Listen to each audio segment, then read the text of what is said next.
Dans l'épisode, vous verrez que Tanuja regarde le chauffeur du camion et estime que ses intentions ne semblent pas bonnes. Elle dit au chauffeur du camion d'arrêter le camion, mais il dit « Pourquoi êtes-vous pressé, madame ?» Tanuja souligne alors qu'il a bu de l'alcool et insiste « Rishi, sors vite !» Le chauffeur du camion ne s'arrête pas et Tanuja le prévient « Je ne suis pas seule, mon mari est avec moi. » Le chauffeur du camion répond « Je ne le vois nulle part. » J'ai enfin eu cette chance, comment puis-je vous laisser partir, madame ? Tanuja, sentant le danger, parvient à le pousser et arrête le camion. Elle sort et court, mais le conducteur la poursuit en essayant de l'attraper de manière inappropriée. À ce moment-là, Rishi arrive et frappe le chauffeur. Tanuja se cache derrière Rishi alors qu'il bat sévèrement le chauffeur du camion, lui demandant « Comment oses-tu toucher mon Tanuja ?» Rishi continue de battre le conducteur jusqu'à ce que son état s'aggrave. Tanuja se place devant Rishi et dit « Rishi, arrête. Il va mourir. Allons-y. » Rishi l'écoute et s'arrête, quittant la scène avec elle. Un peu plus loin, il s'assoit et Tanuja offre de l'eau à Rishi en disant « Tiens, bois ça. C'est propre. » Après avoir bu, Tanuja le remercie « Merci, Rishi, de m'avoir sauvé la vie. J'avais tellement peur. Ce chauffeur de camion était dangereux, il aurait pu me faire n'importe quoi. » Rishi répond « Pourquoi avez-vous arrêté le camion ? Je vous l'ai dit d'arrêter la voiture, pas le camion. » Tanuja explique « Quand le camion est arrivé devant moi, j'ai paniqué et je n'ai pas réfléchi correctement. Tu étais également caché derrière, alors j'ai arrêté le camion en toute hâte et je suis monté à bord. Mais pourquoi n'es-tu pas venu t'asseoir à l'arrière ? » Rishi dit « J'ai glissé. » Tanuja s'excuse et Rishi lui dit « La prochaine fois, arrêtez toujours une voiture, pas un camion. Compris ? » Tanuja répond « Compris. » Tanuja demande alors « Comment êtes-vous arrivé ici ?» Rishi monte un vélo. Tanuja est surprise « D'où vient ce vélo ? L'avez-vous volé ?» Rishi admet « Oui, je l'ai volé. Je suis un expert en vol, j'avais l'habitude de voler quand j'étais enfant. » Tanuja remarque « Mais dans notre village, on nous a appris que voler est mauvais. Vous ne pensez pas que ce soit une mauvaise chose ? Rishi explique « Non, si voler aide quelqu'un, alors il n'y a aucun mal à cela. » Puis il rit soudainement et dit « Cela me rappelle l'époque où je volais. » Mais il s'arrête brusquement. Tanuja demande « Pourquoi as-tu arrêté ?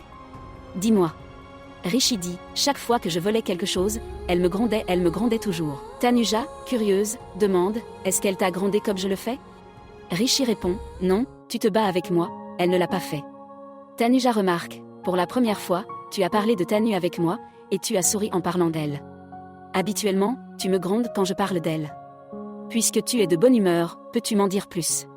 À propos d'elle ? » Rishi reflète, elle se souciait de tout le monde, aimait tout le monde profondément. Elle pouvait tout faire pour le bonheur de quelqu'un. En fait, elle m'a même quitté, moi, la personne qu'elle aimait le plus, pour le bonheur de quelqu'un d'autre. Elle pensait toujours aux autres. Elle était vraiment spéciale, personne d'autre n'était comme elle. Tanuja dit avec nostalgie, « J'aimerais pouvoir être comme elle. » Rishi dit fermement, « Ne souhaitez pas être comme elle. Si vous devenez comme elle, vous serez toujours triste, pensant constamment au bonheur des autres, et à la fin, il ne vous restera plus rien. » Tanuja dit, « Mais au moins j'aurai quelqu'un qui m'aime autant que tu l'aimais. » Elle demande alors, « Comment saviez-vous que Tanu vous aimait autant ?» Rishi répond, « Je pouvais le voir dans ses yeux. » Tanuja demande d'un ton taquin, « Que as-tu vu dans ses yeux ?» Rishi la regarde et dit doucement, « Amour. » Alors que Rishi écarte ses cheveux, Tanuja remarque une blessure sur son front et dit, « Oh non, tu es blessé. » Elle arrache un morceau de tissu de sa dupatta et commence à panser sa blessure. Rishi dit, « Ce n'est rien. » Mais Tanuja insiste, « Chut, laisse-moi le faire. » Ensuite, Rishi dit, « Il se fait tard, nous devrions continuer à avancer. » Tanuja est d'accord, très bien. Il continue de marcher sur la route jusqu'à ce qu'il tombe sur un vieux manoir abandonné. Rishi suggère, « Regardez, il y a un manoir. Nous pouvons y rester pour la nuit. » Tanuja est d'accord, « Ouais, c'est bon, allons-y. » Mais Rishi hésite et commence à reculer. Tanuja demande, « Pourquoi rentres-tu ? Nous devrions suivre cette voie. » Rishi dit nerveusement, « Es-tu fou ? Nous ne pouvons pas entrer dans ce manoir effrayant la nuit, tout peut arriver. » Tanuja rit et dit, « As-tu peur ? » Rishi répond rapidement, « Non, je m'inquiète juste pour toi. » Tanuja taquine, « Je n'ai pas peur. Allons-y. » Ils entrent dans le manoir et il fait complètement noir à l'intérieur. Rishi attrape la main de Tanuja et elle le regarde. Rishi explique, « Je t'ai tenu la main pour que tu n'aies pas peur. » Tanuja sourit et dit, « Merci, mais la prochaine fois, ne me prends pas la main, ce n'est pas convenable. » Rishi rit, « Très bien, la prochaine fois, je ne le ferai pas. » Puis il demande, « Où est l'interrupteur ? Laisse-moi le trouver. » Tanuja parvient à allumer les lumières, mais soudain les lumières se mettent à clignoter. Rishi dit, « Que arrive-t-il aux lumières ? Tanuja répond, je ne sais pas, il fonctionnait bien il y a juste un instant. Elle demande ensuite en plaisantant, as-tu peur des fantômes?